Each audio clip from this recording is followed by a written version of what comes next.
कि कभी भी अपने विचारधारा से समझौता नहीं किया। चाहे सामाजिक न्याय की बात हो, धर्मनिरपेक्षता की बात हो, संविधान की लड़ाई हो, भाईचारा के बचाने की बात हो, आरक्षण को बढ़ाने की बात हो, जाति जनगणना कराने की बात। अगर नाला साफ करने वाला है तो कौन जाति का है, ठेला धोने वाला है तो कौन जाति का है, भूमिहीन है तो कौन जाति का है, एक कमरे में परिवार अगर रहता है तो वो कौन जाति के लोग हैं। आपके अधिकार के साथ खिलवाड़ किया जा रहा है। झुनझुना दिखाता है, रोटी खींच लेता है, फिर झुनझुना पे हम लोग ताली मारते हैं। हम सब लोगों को अगर अधिकार पाना है तो हम लोगों को बोलना सीखना होगा, लड़ना सीखना होगा, एकजुट होकर के लड़ना पड़ेगा। कौन सी ऐसी योजना है जिससे किसानों का भला हो, मजदूरों का भला हो? मानते हैं, अर्थात 13 करोड़ की जनसंख्या में 4 करोड़ 10 लाख बिहारी आज भी बिना घर के हैं।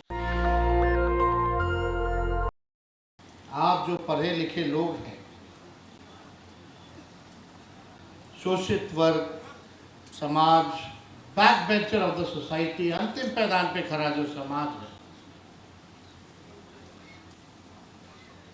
आज जो लोग यहाँ उपस्थित हैं, हमको सूचित किया गया कि भाई सब पढ़े लिखे ग्रेजुएट, सब लोग प्रोफेसर से लेके सब लोग यहाँ उपस्थित रहेंगे। तो आज हमको लगता है कि आपकी जो लड़ाई है वो आपको ही लड़ना पड़ेगा, कोई और बाहर से आके लड़ने वाला नहीं है। और अब अपने कंधों पर ही हम लोगों को ये जिम्मेदारी लेने की जरूरत है। सामाजिक न्याय, संविधान, आरक्षण, जातीय जनगणना जैसे महत्वपूर्ण मुद्दे और खास तौर पे बिहार राज्य, जिस राज्य के हम और आप लोग हैं, देश का सबसे गरीब राज्य, और इस गरीब राज्य में सबसे गरीब कौन है? आदिवासी, दलित भाई, अति पिछड़े, ये सब लोग जानते थे। लेकिन जब जाति आधारित गणना हुई, जाति जनगणना हम लोगों ने नहीं कराया और ना राज्य सरकार करा सकती क्योंकि संविधान में नहीं है। इसलिए हम लोगों ने जाति आधारित गणना सर्वे कराया। जातीय जनगणना कराने का अधिकार केवल भारत सरकार को है। लेकिन जब हम लोगों ने जाति आधारित गणना भी कराया तो मोदी जी के, भारत सरकार के जो सबसे बड़े वकील सॉलिटेयर मेहता जी को खड़ा कर दिया गया कि ये बिहार के जो आंकड़े हैं फेल हो जाए। आप बताइए, जो हमारे प्रधानमंत्री मोदी जी कहते थे कर रहा है लोग, जातीय विद्वेष पैदा कर रहा है, आज उन्होंने कैबिनेट में मीटिंग में निर्णय लिया कुछ दिन पहले कि भारत सरकार जातीय जनगणना कराएगी। प्रधानमंत्री जी को बताना चाहिए कि क्या अब आप जात में जात को लड़ा रहे हो, विद्वेष पैदा कर रहे हो? इससे नुकसान किसी को नहीं बल्कि फायदा है। साइंटिफिक डेटा होना तो सबसे ज्यादा महत्वपूर्ण है। रियलिटी पता चलता है, सच्चाई पता चलती है। अगर नाला साफ करने वाला है तो कौन जाति का है, ठेला धोने वाला है तो कौन जाति का है, भूमिहीन है तो कौन जाति का है, एक कमरे में परिवार अगर रहता है तो वो कौन जाति के लोग हैं, ये तो पता चलना चाहिए। जब तक आपको ये जानकारी नहीं होगी, सरकार कितनों अरबों खरबों का बजट बनाता चला जाए, अनाउंस करता रहे, लेकिन उस बजट को और योजनाओं को हम उन लोगों तक नहीं पहुंचाएंगे जिसको समाज में सबसे अधिक जरूरत है, तो ये हमारा बजट का क्या मतलब है? तो देखिए, सब वक्ताओं ने अपनी बात को यहाँ रखा है और हमको नहीं लगता कि कोई भी बात जो है छूटा होगा। लेकिन हम लोगों के बीच आने का, अपनी बात को रखने का, सब लोग इतिहास समाज में कई लोगों का शोषण हुआ होगा, पीड़ित होंगे यहां पर लोग, लेकिन राष्ट्रीय जनता दल ऐसी एक पार्टी है और एक मत कि कभी भी अपने विचारधारा से समझौता नहीं किया।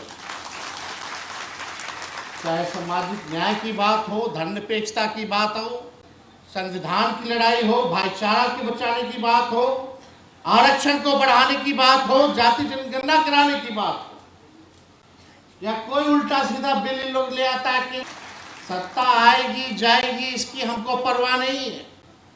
तो आता जाता रहता है, लोग कुर्सी पे बदलते रहते हैं। बिहार में तो सबसे ज्यादा लोग बदलता है। 2 बार हम भी उप मुख्यमंत्री बने, 17 महीने की सरकार है, लेकिन हमको गर्व है कि हमने वो काम करके दिखाया जो देश के किसी सरकार ने नहीं किया। मात्र 17 महीने में हम लोगों ने जाति आधारित गणना कराया, आरक्षण की सीमा 65%, पिछड़े अति पिछड़े, दलित, आदिवासी भाइयों का हम लोगों ने बढ़ाया। 5 लाख नौकरी भी अगर देने की बात आई तो हम लोगों ने एक साथ 5 लाख लोगों को भी नौकरी हम लोगों ने दिया। 3 लाख नौकरी प्रक्रियाधीन कराया, और अब जो प्रक्रियाधीन नौकरियां जो निकल रही है, तो आप जरा सरकार से जरा आप लोग पूछिए कि सबसे ज्यादा नौकरियों में नुकसान किनको हो रहा है। हजारों में, लाखों में पिछड़ा समाज, अति पिछड़ा, दलित, आदिवासी भाइयों को हो रहा है कि नहीं हो रहा। लेकिन लोग सवाल क्यों नहीं पूछ रहे, लोगों में गुस्सा क्यों नहीं है। आपकी रोटी कोई बार बार हर बार छीन करके खा रहा है, लेकिन वो गुस्सा नहीं है। आपके अधिकार के साथ खिलवाड़ किया जा रहा है। झुंझुना दिखाता है, रोटी खींच लेता है, फिर झुंझुना पे हम लोग ताली मारते हैं। हम सब लोगों को अगर अधिकार पाना है तो हम लोगों को बोलना सीखना होगा, लड़ना सीखना होगा, एकजुट होकर के लड़ना पड़ेगा, एक होना पड़ेगा, एक साथ आवाज देना पड़ेगा। भारत सरकार तो पहले ही नौकरी खा गई, सब चीज प्राइवेटाइज कर दिया।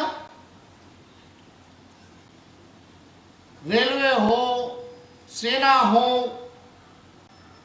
जहां भी जितना भी आपका सरकारी संस्थाओं में जहां भी नौकरियां मिलती थी, आज धीरे धीरे करके जो है प्राइवेटाइज कर दिया गया, यानी आरक्षण को जो है ऐसे ही खत्म कर दिया गया। फिर भी लोगों के मन में गुस्सा नहीं। अगर हम आरक्षण की बात करते हैं तो 90% लोगों की बात करते हैं जो शोषित वर्ग के लोग हैं। और आज हम सब लोगों को मंथन चिंतन करने की जरूरत है कि जाति आधारित गणना के बाद भी बजट उसके रूप में क्यों नहीं बन रहा है।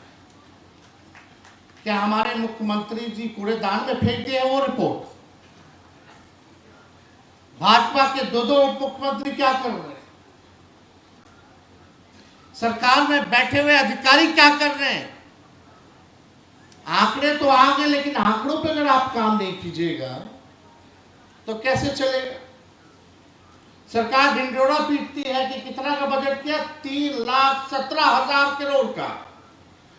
बोलती है कि इससे ज्यादा बड़ा बजट आज तक बिहार में नहीं हुआ। और बजट में है क्या? क्या है आपके लिए, किसके लिए है वो? भूमिहीन के लिए क्या कर रहे हैं आप? गरीबी को मिटाने के लिए क्या कर रहे हैं आप? कौन सी ऐसी योजना है जिससे किसानों का भला हो, मजदूरों का भला हो? मेरा अर्थ यह है कहने का कि उन लोगों को आर्थिक न्याय कब मिलेगी, ये सवाल सबसे बड़ा जो है खड़ा होता है। और हम सब लोगों को इस पे बात करनी चाहिए, सवाल करना चाहिए। और जब तक गुस्सा नहीं आएगा तब तक हम लोग जो है कुछ करते नहीं। इसलिए हम सब लोगों को इस बात को उठाना पड़ेगा। आंकड़े देख रहे थे, आंकड़े अगर आप देखें जाति आधारित गणना के, अब पता नहीं कितना लोग पढ़ा होगा, जाना होगा, नहीं पता। हम लोग भी कई बार जो है असेंबली में इस बात को बोला है, लेकिन केवल इस कान से सुन के इस कान से निकाल दीजिएगा। आगे अपने समाजों में अगर आप लोग इस बात को नहीं फैलाइएगा तब तक आप लोगों को न्याय मिलने वाला नहीं। अब अनुसूचित जातियों की आबादी 20.3% है, 21.3%। दलितों की सरकारी और पेशेवर क्षेत्रों में भागीदारी केवल 1.13%। एससी समाज के डॉक्टर कितने हैं? कुल भागीदारी कितनी है? 0.015%। इंजीनियर्स कितने हैं? 0.1%, यानी 1% भी नहीं। आप कल्पना कीजिए, बिहार की 14% आबादी झोपड़ियों में, खपरेल में लोग जो है ये रहते हैं। अत्यंत पिछड़े वर्ग की कुल आबादी सरकारी नौकरी में केवल 0.98, 1% भी नहीं है। आज देखिए, आज भी बिहार में कॉलेजों में शिक्षा प्राप्त करने वाले लोगों की जनसंख्या जो है सिर्फ 6.5%, जबकि पिछड़े वर्ग में सिर्फ 7.1%, अति पिछड़ा वर्ग में 4.4%, एससी में 3.1% और अग्रणी जातियों में कॉलेज शिक्षा में 14.5% है, जो कि उन्हें अन्य समूहों से बेहतर सामाजिक आर्थिक सुरक्षा प्रदान करता है। निजी क्षेत्र में आप देखिएगा, नौकरी में सामान्य वर्ग के लोगों का 3.5% है, जबकि अनुसूचित जाति का 0.5%। 82 लाख परिवार, अगर एक परिवार में 5 लोगों मानते हैं, अर्थात 13 करोड़ की जनसंख्या में हमारे राज्य में 4 करोड़ 10 लाख बिहारी आज भी बिना घर के हैं। 4 करोड़ से भी अधिक आज भी बिना घर के,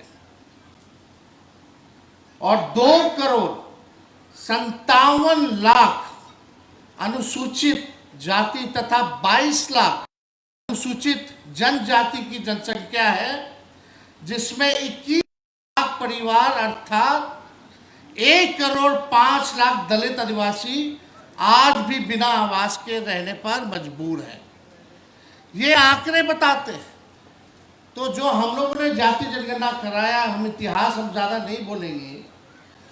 पहली बार एच.डी. देवगौड़ा जी की सरकार में जब जनता दल था, वो प्रधानमंत्री थे, लालू जी राष्ट्र अध्यक्ष थे, तब उस कैबिनेट ने निर्णय लिया था 2001 के हिसाब से कि भाई 2001 में जाति जनगणना भी जो है कराई जाएगी। तो ये जाति जनगणना जो है अटल जी की सरकार आई, नहीं हुआ, सब लोगों ने बताया होगा पहले। बिहार में भी कई बार हम लोगों ने आवाज उठाया, हमारे ही प्रस्ताव पे प्रधानमंत्री जी से हम लोग मिलने गए, नहीं हुआ, मना कर दिया गया। लेकिन हम लोगों ने ये दूसरा प्रस्ताव था कि अपने बलबूते पे बिहार सरकार जो है करेगी, और हम लोग सरकार में आए और हम लोगों ने इस काम को भी जो है किया।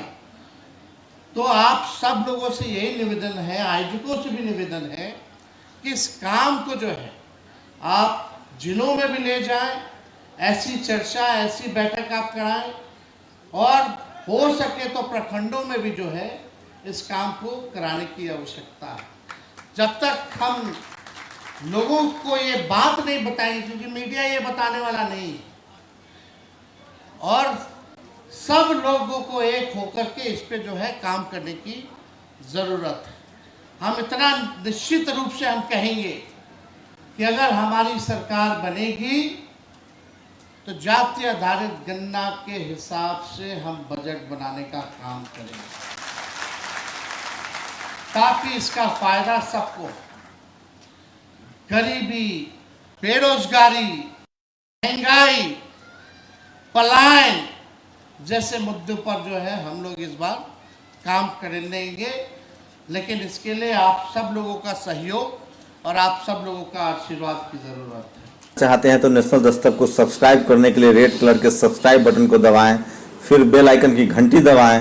नेशनल दस्तक को बचाने के लिए बहुत जरूरी है कि हर खबर को शेयर करें, लाइक करें, कमेंट जरूर करें।